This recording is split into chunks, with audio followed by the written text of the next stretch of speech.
알림.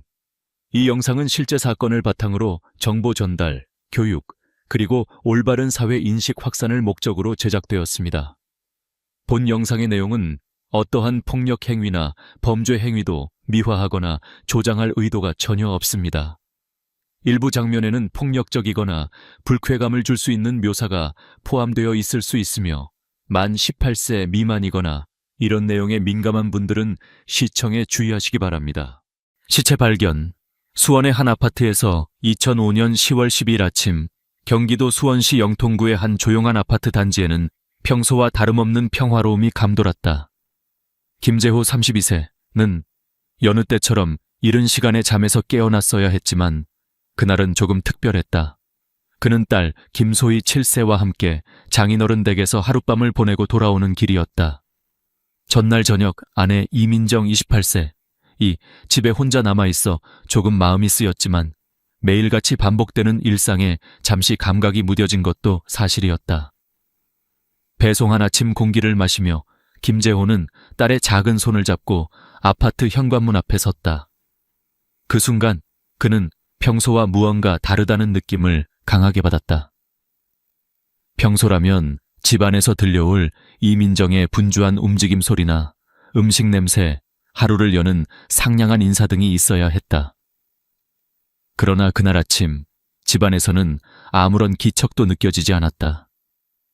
현관문을 살펴보니 고정된 자물쇠 부분에 작고 뚜렷한 긁힘 자국이 있는 것이 눈에 들어왔다. 마치 누군가가 날카로운 금속 도구로 문을 억지로 열려고 한 흔적처럼 보였다.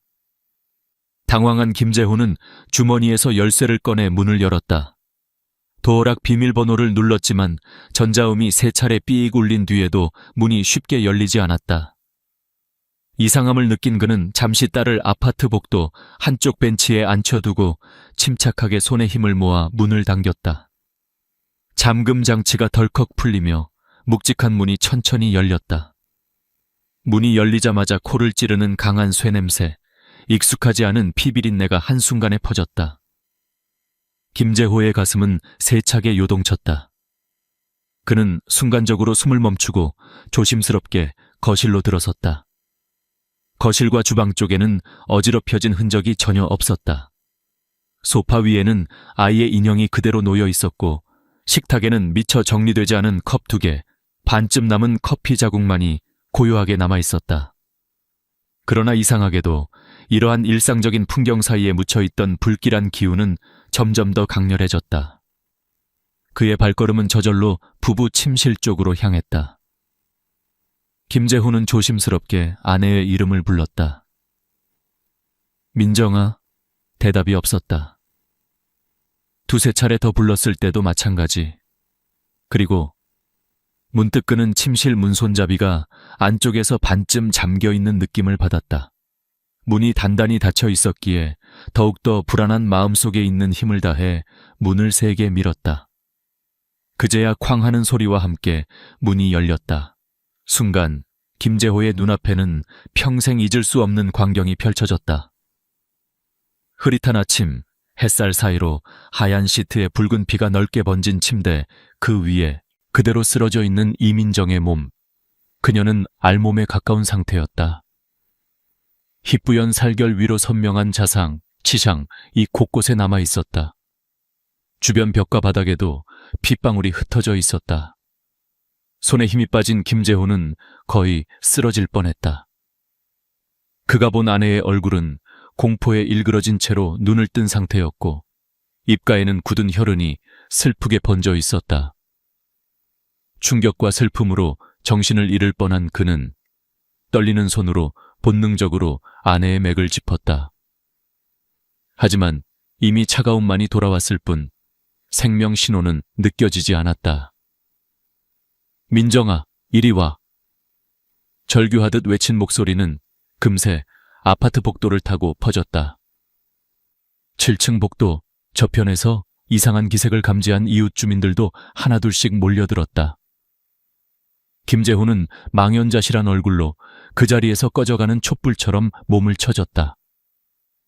어린 딸 소희는 갑자기 발생한 소란을 듣고 놀라 난간 쪽으로 달려왔다. 다행히 이웃 한 명이 기지를 발휘해 아이를 안고 멀리 떨어지게 했다. 이웃 주민 중 한 명은 곧바로 129로 신고 전화를 걸었다. 신고 내용은 간결하면서도 비장했다. 저희 아파트 7고급 2호에서 사람이 피를 흘리고 쓰러져 있어요. 움직이지 않아요. 제 생각엔 사망한 것 같습니다. 빨리 좀 와주세요. 119 구조대와 경찰은 신고 후 10분 만에 아파트에 도착했다. 구조대는 급히 응급 장비와 장갑을 챙기며 김재호를 일단 거실로 데려가 진정시키고 선임된 경찰관이 침실로 들어갔다. 경찰은 현장을 꼼꼼히 사진 촬영하며 주변 흔적을 관찰했다. 피가 침대 및 바닥, 벽 아랫부분까지 퍼져 있었고 주변 가구에는 싸움이나 저항의 흔적이 약간 남아 있었다. 이민정의 옷가지들은 침대 귀퉁이에 흩어져 있었고 화장대 위에 놓인 귀금속 보관함은 비어 있었다. 한쪽 바닥에는 깨진 손톱 조각과 머리카락 몇 가닥이 흩어져 있었다. 응급구조사가 즉각 사망을 확인하면서 경찰이 가족의 동의를 구해 곧바로 현장 통제를 시작했다. 주변 이웃까지 포함해 경찰이 출입을 차단했고 딸 소희는 지인이 보호하게 되었다. 현장 감식팀이 침실 구석구석을 조사하면서 숨겨진 증거들을 찾았다. 침대 머리맡에 놓여있던 스마트폰은 잠겨 있었으며 거실과 주방에서 채취된 지문들과 비교 분석이 준비됐다. 감식 결과 침실에서는 이민정의 혈흔과 남성용 신발 자국이 혼재되어 있었다.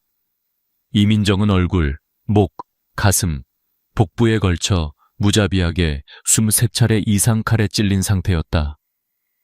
현장을 조사한 법의학자는 이 정도 상처는 일회성 충동이 아니라 뚜렷한 감정적 동기 또는 무언가에 의한 극도의 분노를 의미한다고 소견을 냈다.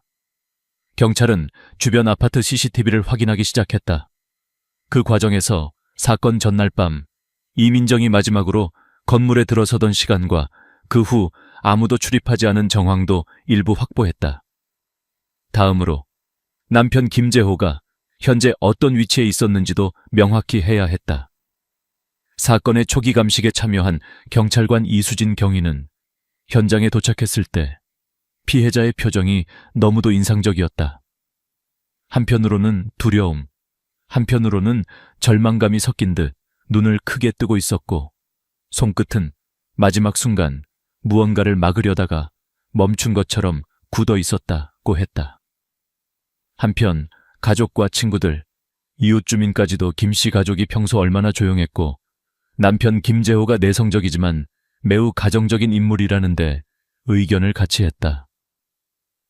어린 딸과도 항상 다정한 가장이었고 이민정 역시 아이를 챙기며 때때로 단장을 곱게 하고 밖으로 나가는 일이 잦아졌지만 크게 문제 삼는 사람은 없었다.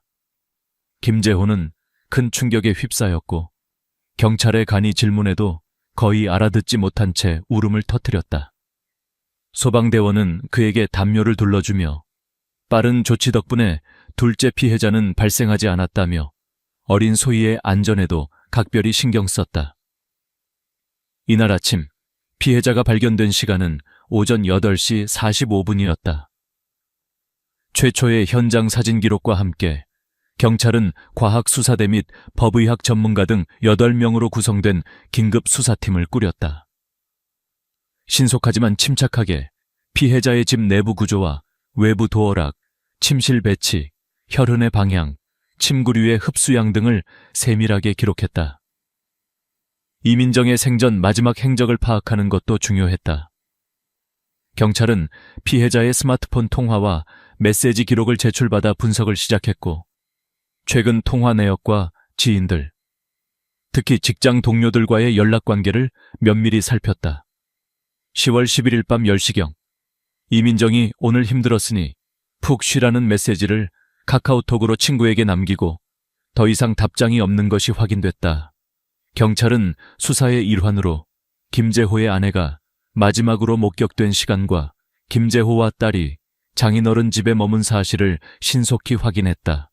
그러나 문제는 그 일정 중 어느 시점에서 김재호가 집과 외부를 오가며 사건 발생 전후에 정확한 알리바이가 어찌 되는지였다. 아파트 단지 관리실은 사건 당일 오전 방문자를 기록한 출입카드 내역도 제출했다. 경찰은 사건이 벌어진 새벽 시간대 외부 차량이나 출입객 기록은 나타나지 않았다. 최소한 가정 내부 인물 또는 출입 패턴에 익숙한 누군가가 범행에 연루됐을 가능성이 있다고 밝혔다. 더불어 법의학팀은 몸 곳곳에 남은 방어흔 저항 흔적 및 손톱 밑에 감지된 미세 피부 조각, 그리고 범인이 사용한 것으로 추정되는 흰색 면장갑 조각도 확보해 정밀 분석에 착수했다.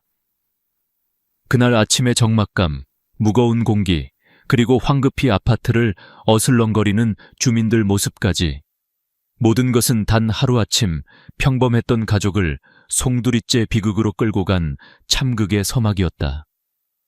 수원경찰서는 곧 해당 아파트 단지를 사건 현장으로 봉인하고 수사본부를 현장에 설치했다. 언론은 빠르게 이 사건을 보도하며 지역사회에서 큰 관심과 충격을 불러왔다. 한편 김재호는 침착하지 못한 상태로 진술이 불분명했다. 경찰은 이 사건은 전체적인 현장 상황, 가정 내 동선, 빠진 금품의 흐름, 침실에서 집요하게 집중된 피해 양상 등을 볼 때 매우 계획적이고 감정이 대단히 격앙된 범죄일 가능성이 크다는 의견을 내놨다. 사건 발생 당일 수많은 경찰과 과학수사 인력이 투입되어 평범한 가족의 집을 도처에서 검증했고 이제 진범을 찾는 본격적인 수사가 시작된다. 현장과 초기 감식 결과 사건 현장은 그 자체로 강렬한 충격을 주는 공간이었다. 구조대와 경찰, 현장 감식팀이 집에 들어서자마자 먼저 느껴진 것은 공간을 가득 메운 진한 피냄새와 공기 중의 감도는 불안한 정적이었다. 태블릿 조도 아래 침실은 피로 얼룩진 패치워크처럼 어둡고 생생한 붉은색으로 물들어 있었다.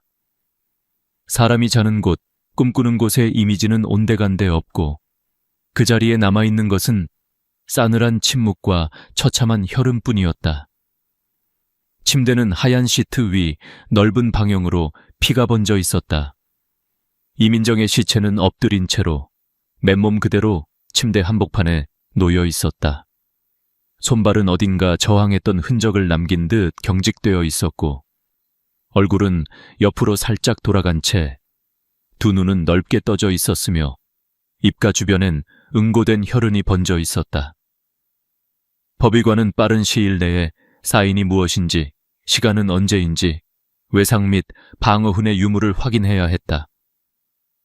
가장 먼저 법의학자와 감식반은 방 안의 혈흔 형태와 분포를 꼼꼼히 분석했다.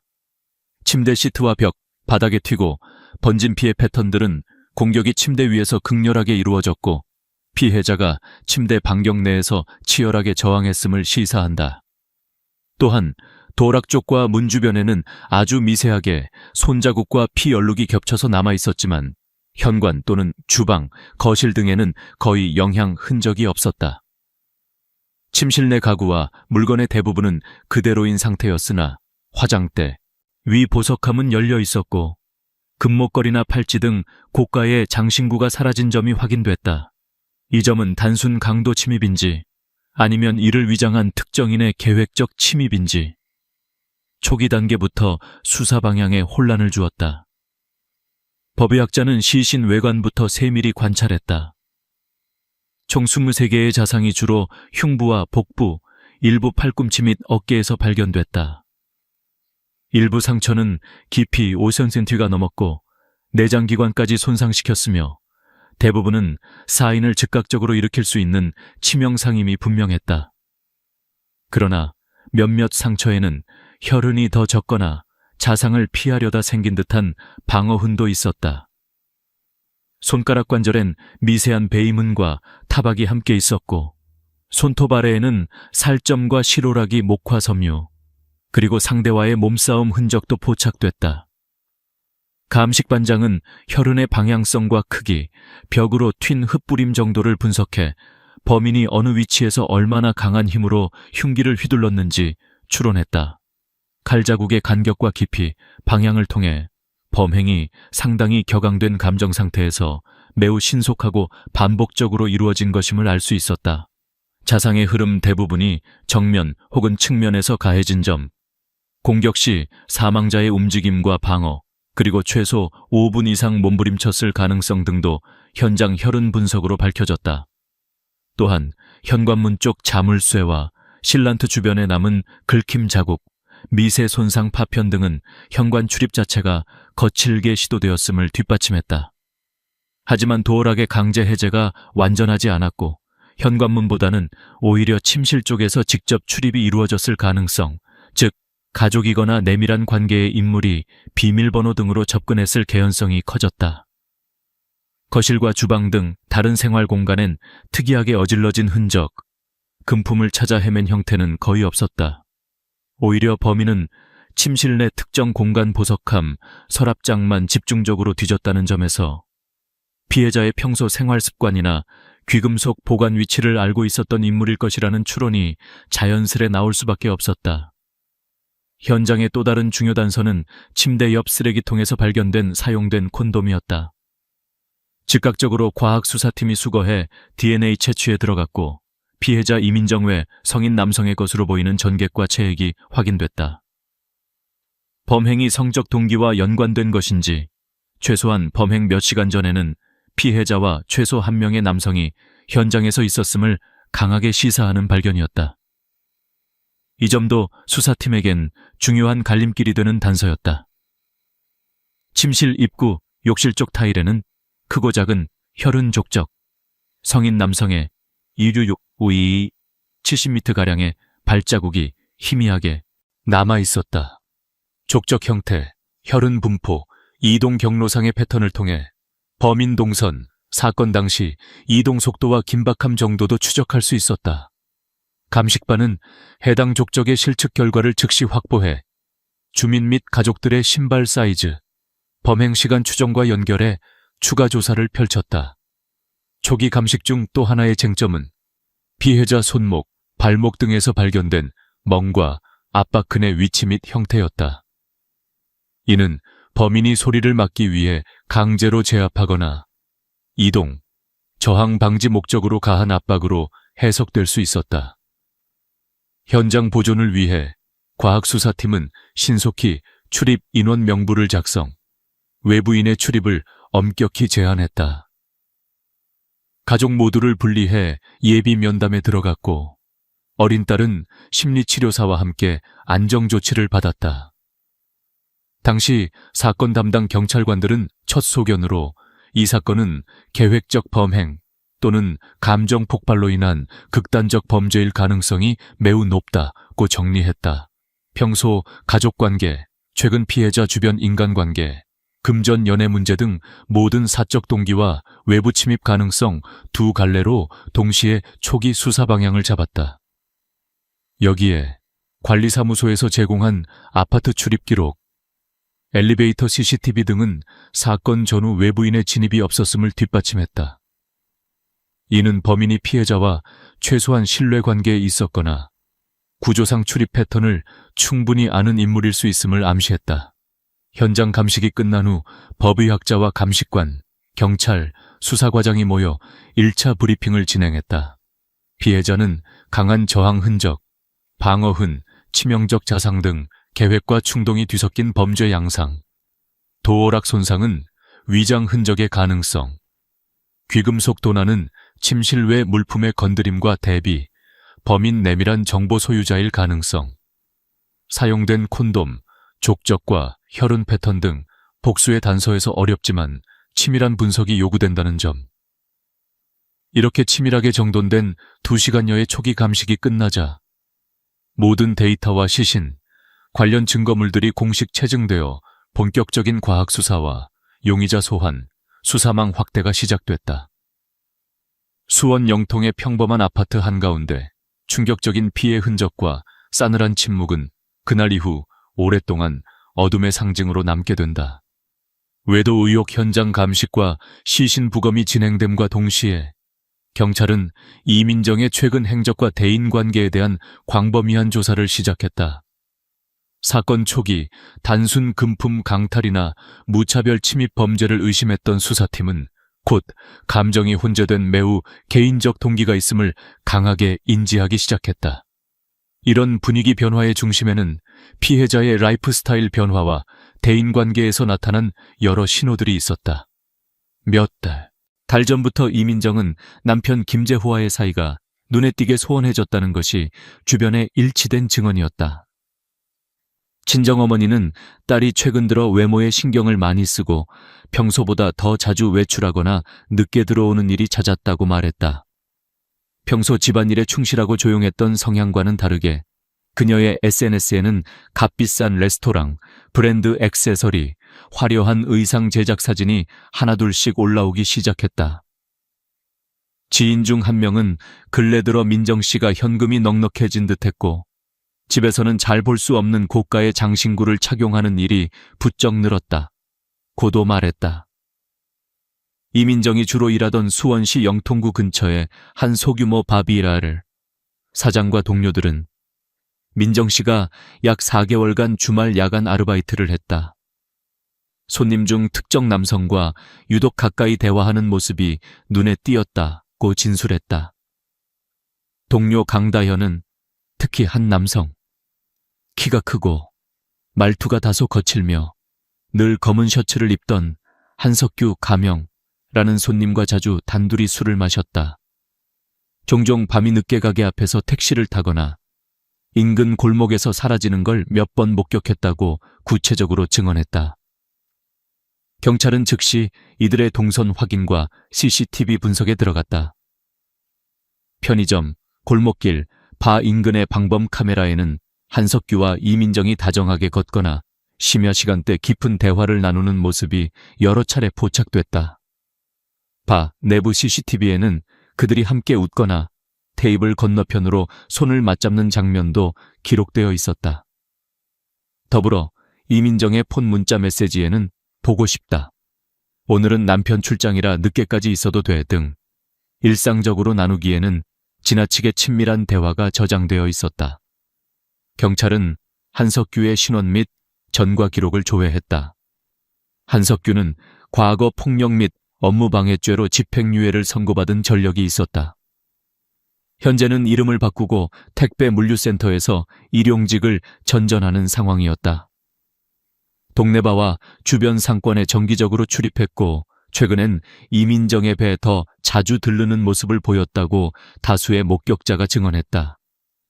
가족들도 어느 정도 그녀의 변화에 대해 눈치채고 있었다.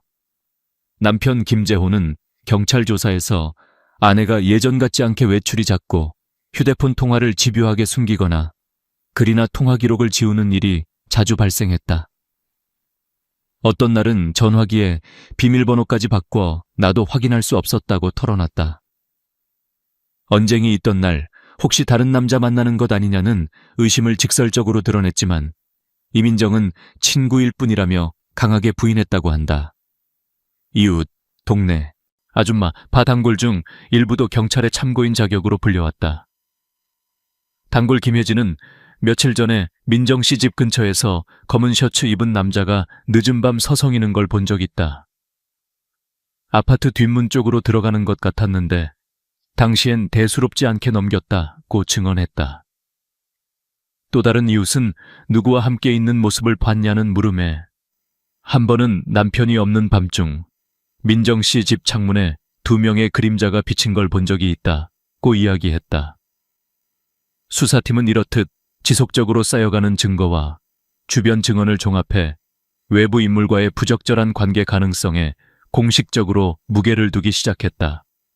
중요한 것은 이런 관계가 단순한 사적인 친분을 넘어서 범행의 동기, 시점, 범인의 신상과 연계될 수 있다는 점이었다. 더불어 사건 당일 발견된 콘돔에는 한석규의 DNA가 검출됐다. 도로변 CCTV와 한석규의 핸드폰 위치 정보, 그날 밤 알리바이 등을 종합조사한 결과 살인사건 직후인 10시 30분 이후 그는 수원 시내에 위치한 열정포차라는 주점에 있었던 것으로 확인됐다. 그곳 종업원, 주변 손님, 여러 명의 진술로도 한석규가 그 자리에서 술에 취해 있었다는 것이 입증되어 그는 피해자와 부정한 관계를 가졌으나 직접적인 살인 혐의에서 잠시 벗어날 수 있었다. 그러나 그의 반복된 진술과 태도, 감식 결과, 방 안의 혈흔, 문 손잡이 서랍 세면대 등 주요 지점의 지문 감식 결과에서는 여전히 미묘한 불일치가 있었다. 수사팀은 혹시 두 사람이 사건 전후 누군가에게 협박을 받았다든가 치정 갈등이 점화되는 물리적 충돌이 있었는지 파악하고자 했다. 한편 남편 김재호의 행적 또한 경찰의 촉각을 곤두서게 했다. 주변 동료들이 사건 2주 전부터 김 씨가 유독 예민하고 신경질적으로 변해 있었다. 부부싸움으로 늦은 밤 외출 내지 홧김에 집을 나가기도 했다는 증언을 내놓았다.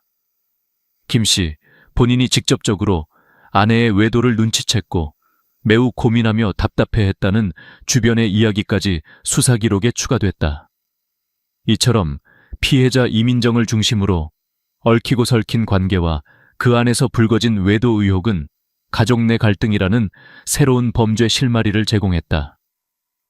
형사팀은 이민정의 세밀한 행적, 외부 남성과의 만남 시각, 범행 시간대의 동선, 남편의 심리 변화와 반응 등을 한데 여거 사건의 진실에 한 발 더 가까이 다가서고 있었다. 외도 의혹이 처음에는 소문이나 뒷담화 수준에 불과했으나 치밀하고 체계적인 경찰의 수사로 인해 현실이 되었고 이는 곧 수사 방향 전환뿐 아니라 사건의 본질, 즉 복잡한 인간관계와 미묘한 심리 변화, 사랑과 배신, 돈, 분노, 그리고 끝내는 극단적 선택에 이르는 단초로 작동했다. DNA 및 생물학적 증거 추적 이민정 씨 살인사건을 둘러싼 수사에서 과학수사와 법의학의 역할은 결정적이었다. 현장에서 발견된 수많은 생물학적 증거들과 이를 정밀 분석하는 과정은 진범의 정체뿐 아니라 범행의 과정, 범인의 심리와 동기에 이르기까지 실마리를 제공했다. 감식반은 현장에 들어서자마자 유의미한 생체 증거들을 꼼꼼하게 수집했다. 침대 위, 바닥, 침실문, 욕실 문턱, 화장대 등에는 혈흔이 다양한 형태로 남아있었다. 침구와 시트, 벽에도 적지 않은 혈흔이 짙게 묻어 있었지만 더욱 중요한 것은 침대 옆 작은 쓰레기통에서 발견된 사용된 콘돔 하나였다. 감식팀은 즉시 멸균 집게와 봉투로 해당 콘돔을 수거, 밀봉하여 DNA 분석을 위한 법과학실에 이송했다. 이른바 지문이나 섬유편 등 고전적 물리 증거와 달리 DNA는 지극히 개별화된 정보이자 결정적인 수사 열쇠였다. 감식팀은 현장에서 검출된 혈흔, 채모, 각종 체액, 그리고 손톱 및 이물질과 배인 상처 부위의 미세한 살점까지 일일이 채집했다. 침실 벽과 문에서 채취한 미세 혈흔도 범격과 직접 관련 없다고 판단되는 영역까지 모두 빠짐없이 봉긴 실험실로 보냈다. 사건 초기 DNA와 생체 감정 담당관은 두 가지 목표에 집중했다. 첫째, 현장에서 검출된 모든 체액의 주인을 확정짓는 것. 둘째, 그 결과가 사건 현장의 동선시간 피해자와 용의자의 관계를 설명하는 실마리가 되는지 확인하는 것이었다. 가장 먼저 결과가 나온 것은 사용된 콘돔이었다. 분석 결과 피해자 이민정의 DNA와 더불어 남성 A 이후 한석규로 신원 확인의 전객 DNA가 명확히 검출됐다. 이는 한석규가 사건 당일 혹은 그 직전 이민정과 성관계를 가졌음을 과학적으로 입증하는 결정적 증거가 되었다. 한편 당시 남편 김재호의 DNA는 해당 콘돔이나 침실 일대 체액 시료에서 검출되지 않았다. 그러나 이것만으로 범인 특정 혹은 범행 동기 귀속은 쉽지 않았다. 사건 현장에서 여러 군데 추가로 채취된 혈흔, 피해자의 것 이외 문 손잡이, 화장대, 침대 주변 테이블 등에는 소량이지만 또 다른 남성 DNA의 혼합물 흔적이 있었다. 비교 분석 결과 한 건은 한석규의 DNA와 불일치, 또 다른 건은 김재호의 DNA와 유의미하게 일부가 일치하는 결과가 나왔다. 일부 혼합, 음이온, DNA, 혼합 패턴은 직접적 접촉 혹은 동거 가족 사이에서 충분히 나타날 수 있으므로 과학수사팀은 해당 혈흔이 범행 당시 남편이 남긴 혈흔인지 아니면 이전 접촉에서 유래한 것인지 시간과 맥락적으로 추가 분석이 필요하다고 판단했다. 법과학실에서는 시트와 피해자 피부에서 발견된 머리카락 여러 가닥의 모근과 단추에 실려있던 미세 섬유 증거도 정밀 검사에 들어갔다. 머리카락 중 하나는 남성 특징을 보였고 99.3%의 일치율로 한석규의 것으로 분석되었다. 이 머리카락은 시트 한 모서리와 피해자의 팔꿈치 근처에서 발견되었다. 나머지 두 가닥은 피해자의 것으로 확인되었다. 그뿐 아니라 손톱 및 이물질에서 나온 미세한 피와 피부 일부도 감정 대상이 됐다. 이 과정에서 이민정이 범인과 몸싸움을 벌이며 방어하는 사이 손톱의 피각질을 긁어모았다면 그것이 범인 특정의 또 하나 결정타가 될 수 있었다. 실제로 피감정 결과 김재호 DNA가 약하게 검출됐으나 혈흔량과 손상 상태로 보아 반드시 범행 시 부착된 것이라고 단정하긴 어려웠다. 더 나아가 현장에 남은 족적, 혈흔이 묻은 발자국, 표본 역시 습득한 신발과 크기, 젖은 피의 화학적 성분 및 DNA 잔존율을 기준으로 비교했다. 족적 내 일부 세포 분석에서 모호하지만 남성 DNA가 검출되어 용의자군에 포함된 이들의 신발 속 안창과 대조 작업까지 진행했다. 이러한 일련의 분석 결과를 놓고 과학수사팀과 수사팀은 장시간 토론을 반복했다. 중요한 사실은 한석규의 DNA가 현장에 다수 검출된 점, 콘돔, 머리카락 등. 그러나 범행 시간과 정확한 거취, 알리바이는 상당 부분 해명되었다는 점이었다. 이에 비해 남편 김재호는 초기 진술만으로는 알리바이가 불완전하고 남성 혈흔 일부가 경미 하나 그와 일치하는 정황이 겹치면서 추가로 신발, 의복, 소지품에 대한 감정도 이루어졌다. 법의학 책임자는 생체 증거는 거짓말을 하지 않는다. 문제는 그것이 언제, 어떻게, 무슨 동기로 남겨졌는지 인간의 해석이 반드시 함께 따라야 한다는 점임을 거듭 강조했다. 최종적으로 과학수사팀은 모든 DNA 데이터와 족적, 혈흔, 체액 증거를 표준화한 데이터베이스의 등록, 범인 특정 및 알리바이 검증에 극적으로 활용했다. 사용된 콘돔에서 검출된 DNA, 취득한 족적 내 세포 샘플, 혼합 혈흔 내 구성물 분석 등 각각의 결과는 용의자 진술 신빙성 입증에도 사용되었다. 다양한 과학수사 소프트웨어와 국가 단위 범죄자 데이터베이스 DB 대조도 병행했다. 결국 DNA 및 기타 생물학적 증거는 수사팀의 냉정하고 객관적인 과학적 수사 방식 그리고 긴밀한 정보 공유를 통해 각각의 용의자가 언제, 어떻게, 왜 그 자리에 있었는지를 밝혀내는 데 핵심 열쇠 역할을 담당했다. 이민정 사건은 DNA 신체 증거의 위력과 한계, 그리고 과학과 인간의 해석이 만나는 현대 범죄 수사의 본질을 여실히 보여주는 사례로 남게 됐다. 단서가 가족으로 이동하다. 경찰과 과학수사팀이 사건의 퍼즐 조각들을 맞추는 과정에서 처음에는 외부 침입이나 외도와 관련된 범죄 가능성이 주요 수사선상에 올랐으나 시간이 지날수록 범행의 잔혹성과 현장 정황에 비추어 가장 가까운 가족, 즉 남편 김재호에게로 의심의 무게추가 이동하기 시작했다. 사건 발생 직후 김재호는 딸 소희와 함께 장인어른 댁에서 하룻밤을 보내고 아침에 귀가했다고 진술했다. 그러나 경찰은 그의 진술과 실제 당시 동선, 또 주변 사람들의 주관적 기억 사이에서 미묘한 불일치 지점을 포착하게 됐다. 사건 당일 밤 아파트 단지 주변 CCTV, 주차장 출입 기록, 엘리베이터 이용 시간 등 디지털 자료를 대조한 결과 김재호가 주장한 밤 내내 외부에 머물렀다는 이야기에 의문점이 드러난 것이다. 특히 가족과 주변인의 증언은 결정적이었다. 김재호의 처남은 그날 밤 형이 갑자기 초조한 표정으로 집에 들렀다가 짐이 든 큰 가방을 챙겨 아주 급하게 밖으로 나갔다고 말했다. 또 장인의 아파트 경비원은 밤 12시 무렵 김씨가 돌아와 옷차림이 단정치 않았고 손에 거무스름한 얼룩과 이상한 냄새가 났다고 증언했다.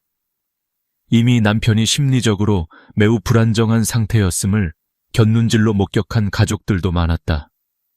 경찰은 추가로 김재호가 사건 당일 밤 심야에 아파트 단지 내외를 드나들 때의 경로와 시점이 부인 이민정의 정확한 사망 추정 시각, 자정 무렵과 상당히 겹치는 점을 주목했다.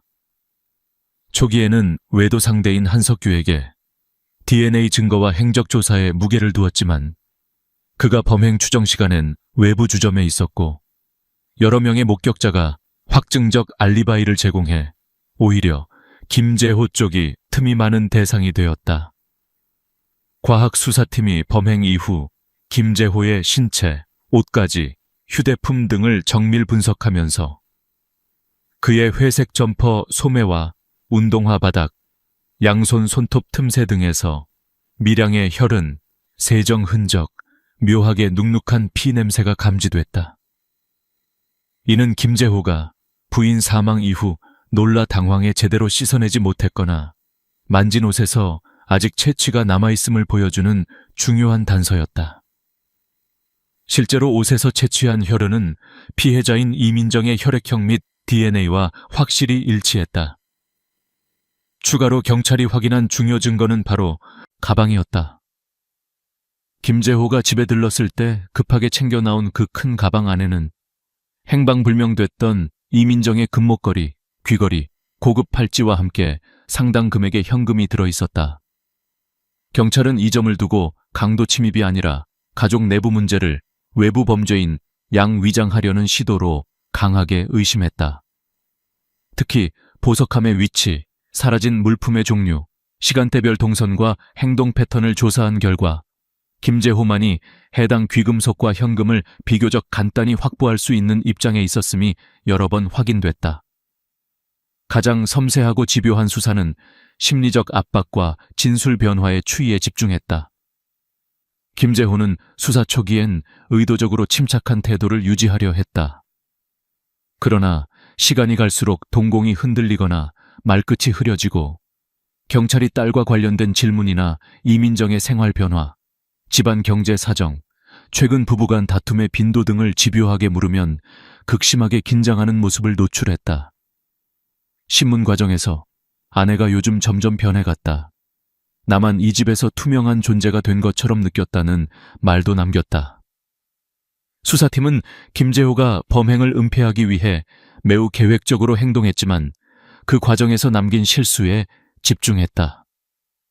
구체적으로 금품 일부는 집 근처 하천의 쓰레기통에 버려졌으나 다음 날 아침 경찰에 의해 회수된 범행에 사용된 칼이 근거리 하천 배수로에서 발견, 피해자 혈흔이 검출피가 묻은 수건 옷가지 일부가 세탁기에 섞여 있었음에도 혈흔이 완전히 세탁되지 않고 남아있음. 이런 일련의 패턴은 다분히 초범적이고 범행 후 상당히 혼란스러운 심리에서 비롯된 것임을 시사했다.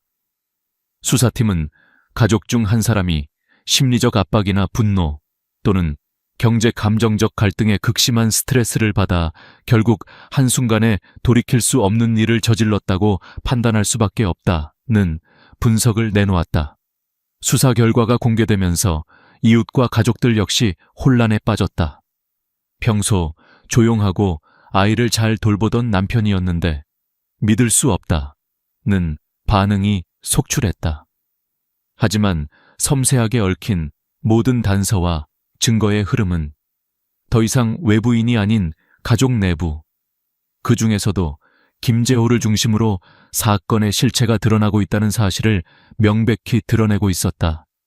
증거물과 물적 증거에서의 전환점 사건의 실마리가 뚜렷하게 풀리기 시작한 결정적 계기는 바로 증거물과 물적 증거의 연쇄적 확보였다.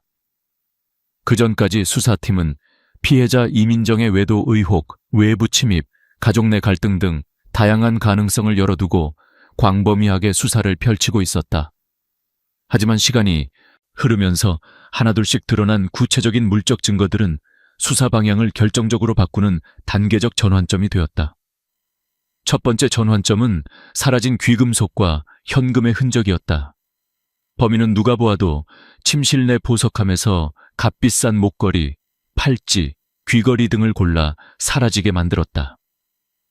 경찰은 강도 미수 혹은 외부 침입에 무게를 두고 있었으나 바로 이 보석류 중 일부가 예상과 달리 집 내부의 장롱, 그리고 집 주위 쓰레기통, 심지어 남편 김재호가 급하게 챙겨 나온 가방 안에서도 발견되기 시작했다. 이 과정에서 현장 근처 CCTV와 증언, 김재호의 진술 등을 종합해보면 보석류와 현금은 상당히 제한된 시간 내에, 그리고 집안 구조에 익숙한 자만이 손쉽게 챙길 수 있는 위치에 있었다는 결론에 도달했다. 두 번째로, 결정적 물적 증거가 된 것은 바로 범행 도구, 즉 부엌에서 사라진 칼이었다. 객관적으로 살인 현장에서 사용된 것으로 짐작된 이 칼은 사건 이튿날, 이른 아침, 수원 아파트 단지와 연결되는 인근 하천 배수로에서 환경미화원이 우연히 발견했다. 신고를 받고 출동한 감식반은 해당 칼의 손잡이, 칼날, 심지어 칼집까지 집중적으로 감정에 착수했다.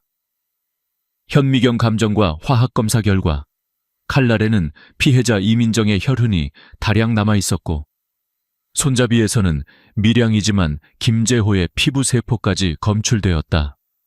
세 번째 영향력 있는 증거물은 오염된 의류였다. 김재호가 사건 당일 착용한 회색 점퍼와 운동화, 그리고 사용 후 세탁기에 넣은 수건 몇 장은 겉으로 보기에는 깨끗해 보였으나 혈액검사에서는 미량의 인간 혈흔이 남아있었다. 감식 결과 대부분은 피해자의 것으로 밝혀졌으며 특유의 피비린내와 세제로도 지워지지 않는 일부 혈흔은 범행 직후 옷을 갈아입고 세탁하며 증거인멸을 시도했다는 합리적 의심을 불러일으켰다. 이외에도 휴대폰 위치 정보와 사용 기록 분석에서 김재호의 동선에 상당한 이상점이 드러났다. 그가 사건 시간대로 추정되는 심야에 집 주변 골목과 하천 근처를 오간 정황, 그리고 이후 곧장 가족들이 모여있는 장인어른 집으로 이동한 사실이 영상 기록과 교통카드, 통화 내역 등 다양한 자료에서 포착되었다.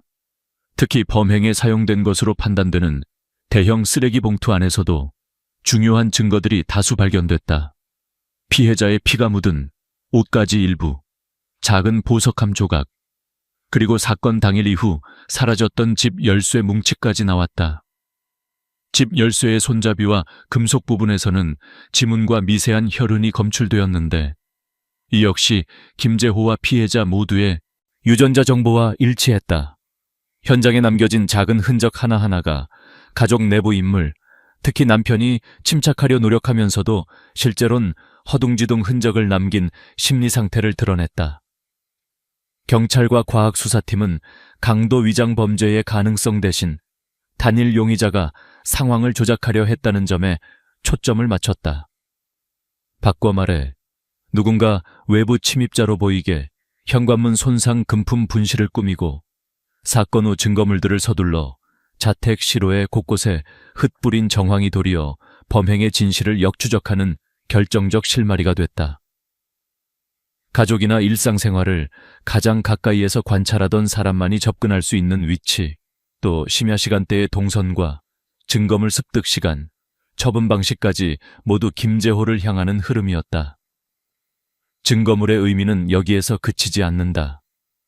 하나하나의 물적 증거들은 각기 별개의 사실이 아니라 심리적 동기와 현장의 물리적 맥락, 행적 시간대와 치밀한 범행 은폐 시도를 일목요연하게 설명해주는 실체적 고리였다. 수사팀은 이를 토대로 김재호의 진술 신빙성을 정면 반박하며 우발적 살인과 치밀한 은폐 시도라는 복합적 범죄 양상을 명확히 재구성할 수 있었다. 최종적으로 증거물이 하나씩 확보되고 교차 분석 재현되는 과정에서 김재호의 알리바이는 무너졌으며 경찰은 심리적 압박 아래 김 씨로부터 자백을 이끌어냈다. 결정적 물적 증거의 위력은 이 사건에서 수사 방향의 거대한 전환점이 됨과 동시에 모든 진실의 실체를 수면 위로 떠올리게 하는 역할을 톡톡히 했다. 사망 시각과 이동 공백 이민정 씨 살인 사건에서 수사팀이 가장 집요하게 추적한 부분은 바로 피해자가 실제로 언제, 어떠한 공백 시간대에 목숨을 잃었는지, 그리고 그 시각에 누가 현장에 접근했는지였다. 이 과정은 단순한 동선 확인을 넘어서 사건의 타임라인 전체를 과학적으로 해부하고 각각의 주요 인물의 움직임을 분단위까지 밝혀내야 하는 중요한 핵심이었다. 사건 발생 후 법의학자는 시신의 부패 정도, 천, 위 내용물 소화 상태, 혈액 응고 패턴, 피부색 변화 및 시반 분포 등 객관적 부검 소견을 집대성해 이민정의 사망 추정 시각을 10월 11일 웃음 3시에서 12일 1시 사이로 좁혔다. 이는 법의학적 감식뿐만 아니라 피해자가 마지막으로 살아있는 상태에서 주고받은 문자, 가족과 주고받은 카카오톡 메시지, 스마트워치, 움직임 센서 기록 등 디지털 자료와도 비교 확인되었다. 포렌식 분석에 따르면 이민정의 마지막 스마트폰 사용 기록은 10월 11일 22시 58분이었다. 이는 외부 남성과 짧은 메시지를 주고받은 시각과도 일치했다. 이후 그 어떤 전화, 메시지, SNS 접속 기록도 남아있지 않았다. 가족의 휴대전화 위치 정보와 CCTV 기록까지 교차 분석한 결과 남편 김재호는 저녁 8시 45분 딸과 함께 집을 나서 장인어른 댁에서 저녁 식사를 하고 딸을 맡긴 뒤 다시 밖으로 나갔다고 진술했다.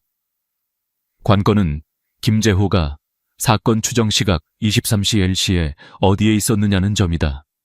장인댁 주변 CCTV, 주차장, 엘리베이터 영상, 차량 블랙박스를 한 프레임식 대조한 결과 김재호는 밤 11시 15분경 아파트 인근 골목에서 혼자 등장한다. 이후 15분 내 자신의 집 쪽으로 움직인 흔적이 남아있으며 자정 무렵엔 집 부근에서 급히 나오는 그의 모습이 다시 촬영되었다. 사건 당일 김재호의 휴대전화와 통화기록, 이동 경로 추적에서 또 다른 공백이 발견됐다. 그는 밤 10시 40분경부터 12시 30분까지 약 2시간 동안 휴대전화가 꺼져 있었고 동선을 보여주는 그 어떤 신용카드 사용, 교통카드 정보도 남아있지 않았다. 평소에는 집, 회사, 장인댁을 오가는 규칙적 동선과 달리 이 공백 시간 동안만 근거 자료가 완전히 사라진 것이다. 더불어 사건 1시간 전까지 집 근처에 머문 흔적이 있었던 외도 상대 한석규의 경우 밤 10시 이후에는 이민정의 집에서 완전히 벗어난 것으로 CCTV와 동료 증언, 술집 결제 내역 등에서 확인됐다. 이로써 사건 핵심 시간대인 23시 이후 집 안팎에서의 유의미한 드나들문 오로지 김재호만이 가능했던 것으로 강조됐다. 사망 추정 시각을 전후해 어떤 일이 있었는지를 밝히기 위해 수사팀은 L 현관 도어락 폐쇄 해제 기록, L 엘리베이터 사용 시간, L 아파트 공용구역, CCTV, L 쓰레기 버리는 동선, L 주차장 차량, 진출입 시각, L 가족 지인과의 문자, 전화 내역 등 방대한 데이터를 시간대별로 겹쳐보았다. 김재호가 집에 잠시 들러 짐을 챙기고 곧장 다시 외출한 패턴, 현장 인근 쓰레기통에 금품과 피 묻은 의류를 처리한 흔적, 하천 인근에서 범행 도구를 버린 동선 등은 모두 23시에서 1시 30분 사이에 집중적으로 나타났다. 수사팀 내부 논의에서도 만약 김재호가 자택에서 짧은 공백 동안 사건을 저지르고 곧바로 당사자인 척 알리바이를 맞추고자 했다면 이처럼 미묘한 시간 공간적 흔적들이 동시에 남지 않을 방법은 없다. 는 결론이 나왔다. 그의 이동이 매우 급박하고 반복적으로 집 하천장인 댁을 오가며 치밀하게 움직였음에도 결국 디지털 시대의 흔적은 완벽하게 감출 수 없다는 사실이 입증된 셈이다. 범죄 심리 전문가는 공백 시간은 범행 은폐만이 아니라 범행 후 극도의 당황 기억, 혼란 심리적 붕괴가 동반될 때 남는 흔적이기도 하다고 분석했다. 실제로 CCTV 속 김재호는 변화무쌍한 표정과 불안한 동작으로 집 주변을 맴돌았고 범행 후 이른 새벽까지 잠을 자지 못하거나 가족 전화를 반복적으로 시도하는 등 평소와 다른 상태였던 것이 추가로 밝혀졌다. 결과적으로 이민정의 사망 시각과 김재호의 이동 공백은 사건의 실체적 진실, 즉 가족 내 갈등과 분노, 은폐 시도와 그 한계, 그리고 계획성과 우발성이 결합된 범죄 양상을 입증하는 핵심으로 남았다. 이런 과학적 객관적 분석과 치밀한 시간대 재구성이야말로 범인의 심리와 행위를 온전히 입증하는 데 결정적 기준이 되었던 것이다. 살인 동기, 질투와 절망 이민정 사건의 이면에는 단순한 외도 문제를 넘어서 복잡한 심리적, 정서적 갈등이 거미줄처럼 얽혀 있었다. 피해자와 남편 김재호의 결혼 생활은 외견상 평온해 보였지만 그 내면에는 조금씩 균열이 자라고 있었다. 특히 김재호가 느낀 결혼 생활의 소외감, 가족 내 역할 상실, 이민정의 변화와 이를 둘러싼 불신, 그리고 경제적 차이와 현실적 고립감이 복합적으로 작용했다. 사건 이전부터 김재호는 아내의 변화에 극심한 의구심과 불안감을 품고 있었다. 주변인들의 증언에 따르면 그는 점점 집착적이고 의심 많은 태도로 변해갔다. 민정이 요즘 왜 이렇게 늦게 들어오지? 새로 산 귀금속은 언제 샀냐? 누구랑 자주 통화하느냐? 하는 질문이 일상이 되었고 휴대전화나 SNS 활동을 몰래 엿보거나 뒤따르는 행동도 늘어갔다. 김재호는 평소 내성적이고 자기 표현이 부족한 사람이었으나 아내의 변화 이후 오히려 과도한 통제를 시도하고 종종 술에 취해 집안에서 소리를 지르거나 감정을 억제하지 못하는 모습을 보이기도 했다. 가장 결정적인 심리적 긴장은 외도에 대한 확신에서 비롯됐다. 김재호는 주변에서 민정이가 요즘 밤마다 누군가를 만나는 것 같더라, 가게 손님 중에 특별히 챙기는 사람이 있다더라 는 풍문을 듣고 점차 불안에 잠식됐다. 결국 그는 아내가 가정을 버리고 자신을 배신했다는 감정에 사로잡혔으며 이로 인한 수치심, 분노, 자괴감이 내면에서 걷잡을 수 없이 증폭됐다. 실제로 사건 전 한 달간 김재호는 직장에서의 성과도 급격히 떨어졌고 회사 동료들에게 무기력함과 피로를 호소했다. 중대한 생활비 문제 등 현실적 스트레스 역시 추가로 그를 압박했다. 사건 당일 술자리를 마치고 돌아온 김재호는 그 어느 때보다 불안정한 심리 상태였다. 증인 진술에 따르면 그는 집에 들어서자마자 깨진 거울을 바라보며 몇 분간 멍하니 서 있었다고 한다. 아내 이민정이 짐을 싸거나 외출 준비를 하는 모습을 마주했을 때 그간 쌓인 의혹, 배신감, 자신이 가족에게서 완전히 밀려났다는 절망이 한꺼번에 폭발했다. 전문가들은 이처럼 강한 질투의 감정이 실제 살인이라는 극단적 선택으로 이어지는 과정을 다음과 같이 설명한다. 첫째, 오랜 기간 축적된 심리적 소외와 신뢰 붕괴. 둘째, 상대의 변화에 대한 통제 상실감, 곧 자기 존재감의 위기. 셋째, 외부로부터 받는 조롱, 혹은 가족 내 역할 상실에 따른 극도의 자존감 하락. 넷째, 술이나 스트레스 등 감정 통제력을 약화시키는 외부 요인. 이 모든 조건이 겹치는 상황에서 돌이킬 수 없는 행동을 유발할 수 있다는 것이다.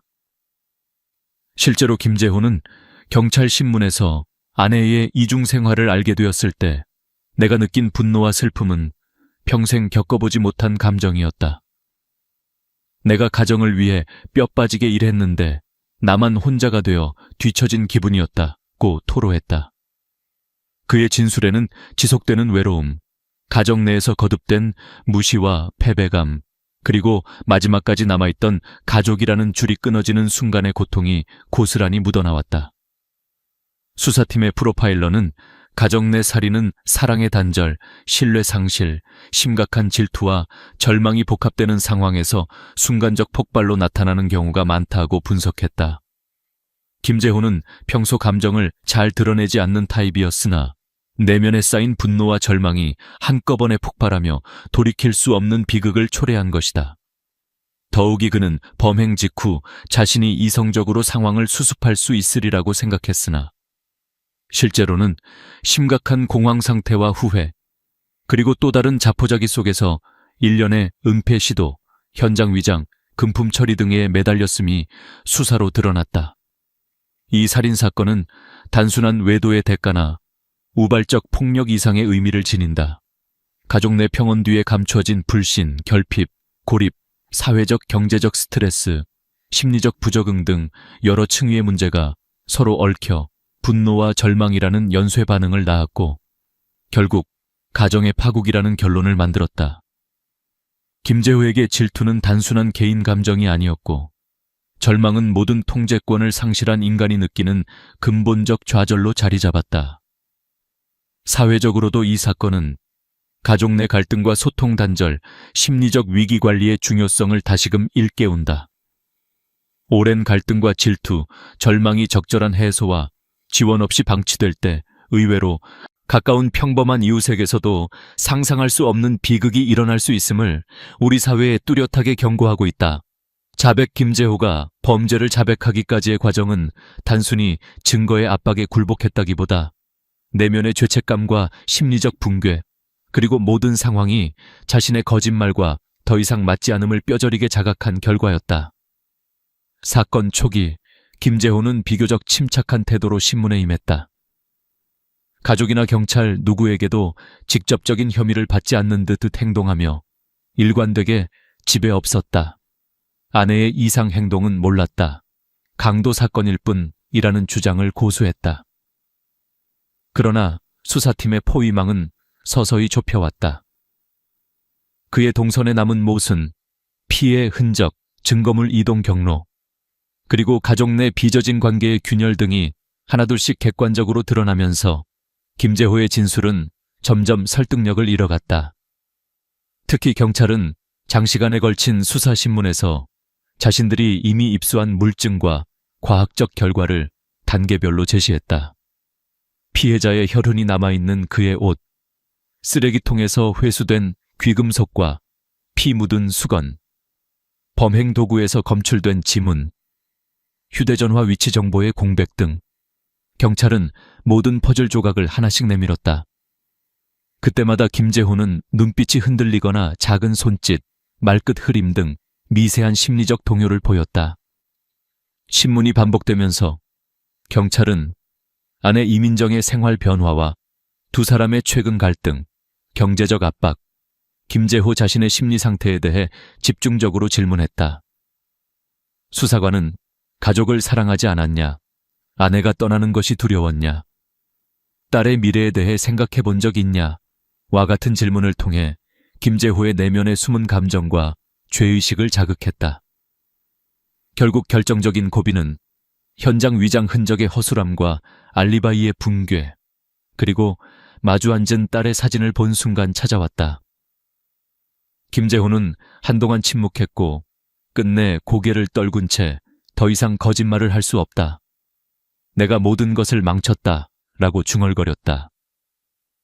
이후 그는 차분하면서도 떨리는 목소리로 범행의 전후 사정을 구체적으로 진술하기 시작했다. 그의 자백 내용은 다음과 같이 정리된다.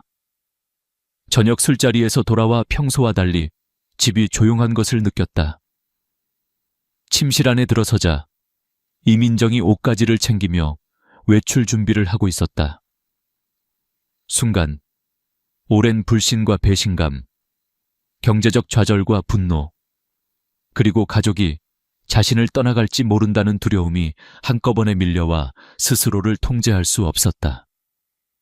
그는 부엌에서 칼을 집어들어 이민정에게 다가갔고 격렬한 언쟁 끝에 결국 돌이킬 수 없는 폭력으로 번졌다. 범행 후 김재호는 아내가 곧 외도 상대 혹은 강도에 의해 희생된 것처럼 가장하려고 애를 썼다.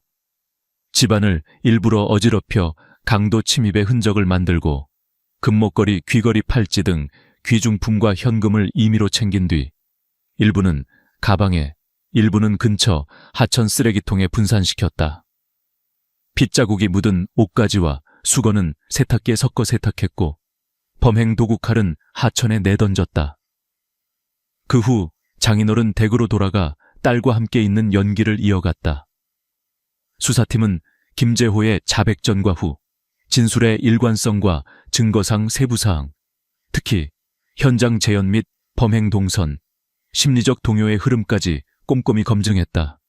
그의 서술과 물적 증거, CCTV 이동 기록, 시각적 단서들은 신빙성 면에서 대부분 일치했다. 자백은 단순한 죄의 인정이 아니었다. 그것은 가족이라는 보호막 속에서 마지막 남은 인간성의 절규였으며 극단적 선택과 은폐 시도를 반복한 인간의 복합적 내면이 드러난 순간이었다. 김재호의 자백이 언론에 알려지자 지역사회와 피해자 가족은 물론 경찰 내부에서도 씁쓸한 침묵이 이어졌다. 자신을 파멸로 몰아넣은 죄책감, 돌이킬 수 없는 상실, 무엇보다 남은 딸의 눈물이 경찰서 복도에 오래 남았다. 수사팀 한 관계자는 혐의자이기 이전에 그 역시 끝내 자신이 저지른 죄와 마주하는 인간이었다고 회상했다. 이번 자백 과정을 통해 살인사건의 실체적 진실은 단순 증거 압박 이상의 내면의 붕괴와 고통이라는 본질로 다시 조명되었다. 진실을 뱉어낸 범인과 그로 인해 산산조각난 가족 그리고 사회 전반에 남겨진 상흔까지 이 모든 장면이 자백이라는 마지막 고백 속에 응축되어 있었다. 범행 재현과 여론의 반응 사건의 실체가 드러난 후 경찰은 일련의 증거와 용의자의 자백, 현장 감식 결과를 바탕으로 범행 재현 절차를 공식적으로 진행했다. 범행 재현은 수원시 영통구 피해자 자택, 인근 하천, 그리고 쓰레기 투기 장소 등에서 체계적으로 이루어졌다. 현장에는 수사 책임자, 법의학자, 범죄 심리 전문가, 언론, 그리고 양측 가족 대표까지 참석했다. 경찰은 김재호 본인의 진술과 각종 증거자료, 시간대별 현장 CCTV를 결합해 범죄의 진행 경로와 심리 상태를 한눈에 보여주고자 했다. 범행 재현의 각 과정은 매우 이성적이면서도 잔인하게 드러났다. 김재호는 사건 당일 술에 취한 채 귀가했고 어두운 침실에서 짐을 싸고 있던 아내를 발견했다. 그 순간 얼굴이 일그러지고 심장이 심하게 요동치는 등 내면의 혼란이 시작되었다. 부엌에서 칼을 들고 침실로 향한 순간부터 묵직한 긴장감이 흐르기 시작했다. 현장에서는 피해자와 짧은 언쟁 후 마침내 걷잡을 수 없이 분노와 절망이 뒤엉키며 비극이 일어난 점까지 치밀하게 재현되었다. 이후 경찰은 사건 이후 김재호의 현장 위장, 금품 챙기기, 하천 이동 경로, 범행 도구 및 피해 흔적 처리, 알리바이 조작 등의 과정을 세밀히 설명했다. 현장 조사 결과 김재호가 대단히 침착하고 계획적으로 행동하려 노력했으나 실제로는 극도의 공황 속에서 우왕좌왕하며 수많은 실수를 범한 심리 상태도 부각되었다. 모든 과정은 언론과 CCTV 영상 프레임과의 대조, 과학수사팀의 3D 현장 복원 영상 등을 통해 사회에 낱낱이 공개되었다. 사건 재현 이후 수원시와 전국적 여론은 큰 충격에 휩싸였다. 평범하고 다정해 보였던 한 가족이 극단적 불신과 심리적 고립, 일상적 소통 단절로 이토록 파국을 맞을 수 있다는 사실에 대중은 충격과 두려움을 동시에 느꼈다. 지역사회 온라인 카페와 신문, TV 시사 프로그램 등에서는 가정폭력과 사적 복수, 심리적 방치와 정서적 해체, 예방 시스템의 부재 등을 놓고 열띤 논쟁이 이어졌다. 특히 이웃 주민들과 친척들은 평소 김재호 씨는 조용하고 아이를 잘 돌보는 남편이었는데 가족끼리도 서로 속내를 알지 못한 것 같다며 깊은 혼란과 상실감을 내비쳤다. 사고 현장엔 추모꽃과 편지가 쌓였고 어린 딸을 걱정하는 목소리도 컸다. 가정 안에 숨겨진 위험 징후에 모두가 무심했다는 자성도 나왔고 일부 전문가들은 부부 가정 내 위기 징후에 대해서 사회적 개입과 상담 지원이 필요하다는 목소리를 높였다. 언론 보도도 사건의 잔혹함뿐 아니라 감정적 절망과 질투, 가정 해체가 어떻게 한 인간을 괴물로 만들었는가라는 심층 분석에 초점을 맞췄다. 여러 신문과 방송에서는 김재호가 내면에 쌓아온 스트레스, 부부간 소통 단절, 사회적 경제적 심리 압박, 외도 의혹이 결합되며 극단적 선택에 이르렀음을 조명했다. 일부 시민들은 누구나 피해자가 될 수 있고 또 가해자가 될 수 있다는 두려움을 표했다. 이번 사건은 한 가족이 해체되는 과정을 지나 치명적 결말로 치닫는 심리적 도미노의 전형이라는 의견이 학계와 상담가들 사이에 공유됐다. 가족 내 작은 오해와 질투, 무력감이 제때 해소 치유되지 않을 때 파국이 얼마나 가까이 도사리고 있는지를 이 하나의 사건이 사회 전체에 경종을 울린 셈이었다. 범행 재현과 뒤은 여론의 반응은 단순한 범죄 이상의 우리 사회에서 흔히 볼 수 있는 일상적 심리 정서, 단절의 위험성을 날카롭게 드러냈다. 또한 남겨진 어린아이, 양가 가족 등 상처받은 주변인들에 대한 회복 지원과 가정 내 갈등 조기 대응 및 심리 상담 강화의 중요성이 절실하게 대두되는 계기가 되었다. 재판과 법적 결말 사건의 진상이 낱낱이 밝혀진 후 김재호에 대한 재판은 경기도지방법원에서 신속하게 진행되었다. 사회적 파장이 큰 중대 사건인 만큼 수많은 언론과 시민, 양가 가족이 법정을 지켜봤고 사건 당사자인 김재호 역시 구속된 채 철저한 경호 속에서 엄중한 분위기로 법정에 섰다. 재판부는 총 5차례의 본심리와 변론을 통해 각종 증거, 피고인 진술, 전문가 감정 및 가족 진술을 꼼꼼히 심리했다. 검찰은 우선 범행의 잔혹성과 치밀한 은폐 시도, 계획성과 우발성의 결합, 피해자 사망에 이른 경위의 객관적 사실을 중점적으로 부각했다. 김재호가 혐의를 부인하다가 충분한 증거 앞에 자백한 점, 현장 조작과 증거인멸 시도, 이후 태도 등을 조목조목 지적하며 사회적 안전망을 무너뜨린 극단의 가정파괴 범죄로 단죄해야 한다고 주장했다. 검찰 측 증인은 범죄심리, 법의학, 디지털 포렌식 등 여러 전문 분야에서 객관적 자료를 제시하며 극형을 요구했다. 변호인 측은 김재호가 외견상 침착했지만 실은 오랜 기간 가족 내 소외, 정신적 고립, 경제적 압박 속에서 점점 해체되어 갔음을 부각했다. 일시적 심신미약, 극도의 충동과 우발성, 범행 직후 깊은 후회와 자포자기 상태에 빠진 점, 그리고 자백의 진실성과 피해 가족 딸을 위한 선처 요청까지 호소했다. 변호인과 정신감정 전문가는 김재호가 특정 시점에서 심각한 우울 및 공황 증세를 드러냈다고도 진술했다. 법정에 출석한 양가 가족은 거듭 눈물을 흘렸다. 피해자 가족은 극단적 상실과 분노, 남겨진 어린 딸의 평생 상처, 더 이상 회복할 수 없는 내적 슬픔을 호소하며 엄벌을 탄원했다. 김재호의 부모는 아들이 평생 죄를 뉘우치며 살아가길 바란다 면서도 사회적으로도 가족으로서도 책임을 느낀다며 머리를 숙였다. 김재호는 재판 내내 고개를 들지 못했고 최후 진술에서 모든 것을 망쳐버렸고 딸에게 사죄하며 죽을 때까지 죄값을 치르겠다며 참회와 후회의 심정을 전했다. 재판부는 판결문에서 가장 가까운 가족에 의한 살인은 그 어떤 경제적 여건이나 심적 고통도 용납될 수 없는 중대한 범죄임을 강조했다. 특히 L 현장 증거의 일치와 범행 도구 사용의 잔혹함, L 은폐 기도와 알리바이 조작 시도, L 사망 이후 남겨진 피해자 가족에 돌이킬 수 없는 피해, L사회의 안전망에 준 충격 등을 조목조목 열거했다.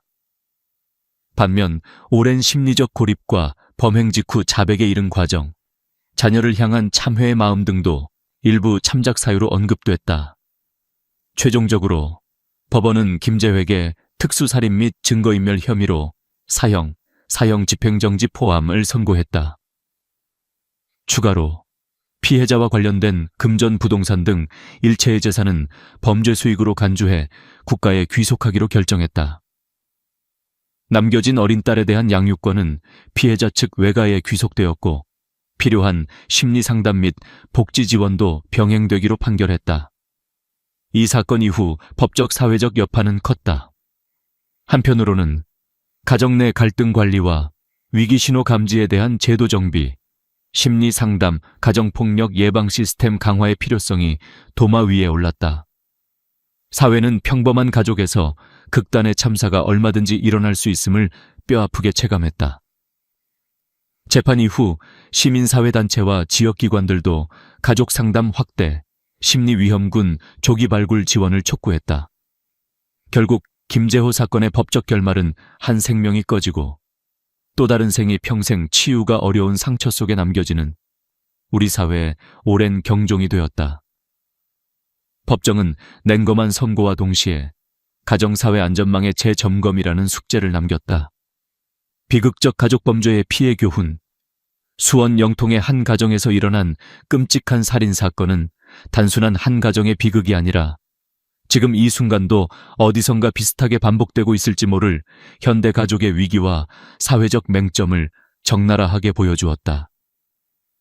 피로 물든 이 사건은 우리 모두에게 깊은 반성과 더불어 절실한 교훈을 남긴다. 겉으로 보기엔 평범하고 무탈했던 이 가정도 사실상 꼭 필요한 대화와 감정의 건강한 표출을 잃고 갈등이 누적되어 갔다. 남편 김재호는 아내에게 섭섭함과 소외감을 느꼈지만 스스로를 극복하지 못하고 내면에 쌓아두었고, 이민정 역시 외로움과 불만의 해소처를 가족이 아닌 외부로 돌렸다. 두 사람이 마주하는 상대의 문제는 결국 제대로 다뤄지지 않았고 작은 오해, 반복된 불신, 질투와 절망의 감정이 돌이킬 수 없는 비극으로 폭발했다. 이 사건은 가족 안에서도 적극적이고 건강한 소통이 얼마나 중요한지를 보여준다. 위기의 낌새가 느껴질 땐 혼자 끙끙 앓는 대신 전문가의 상담이나 주변의 도움을 더 자연스럽게 받아들일 사회 분위기가 필요하다.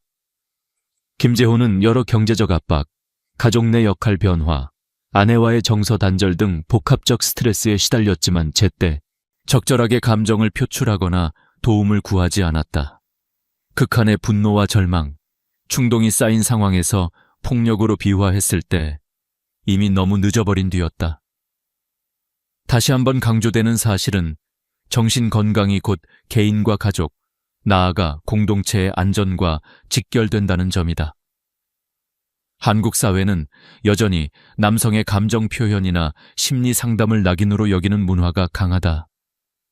가족 개인의 정신적 위기 신호를 조기에 인지하고 언제든 심리적 지원을 활용할 수 있는 안전망 강화가 시급하다. 이번 사건은 단순한 부부 갈등을 넘어 가족 내 폭력, 심리 위기, 그리고 심각한 결과를 낳기 전 미리 개입할 수 있는 사회 제도적 시스템의 허점을 드러냈다. 주변 이웃, 학교, 공기관, 상담센터는 단순 신고가 아닌 위험 신호 포착 맞춤형 접근, 장기적 지원으로까지 이어지는 통합적 보호망을 갖추는 것이 중요하다. 가정 내 큰 변화, 외로움, 분리, 위기 등가 감지되면 더욱 민감하게 대응하는 예방 시스템이 필수적이다. 법과 복지제도 또한 단순히 범죄 처벌이나 피해 회복에 그치지 않고 가족 해체 심리 충격의 악순환을 예방하기 위한 근본적 대책이 필요하다. 피해자의 죽음, 가해자의 처벌로 사건은 끝났지만 남겨진 어린이는 평생 회복하기 어려운 심리적 충격을 안고 살아가야 한다.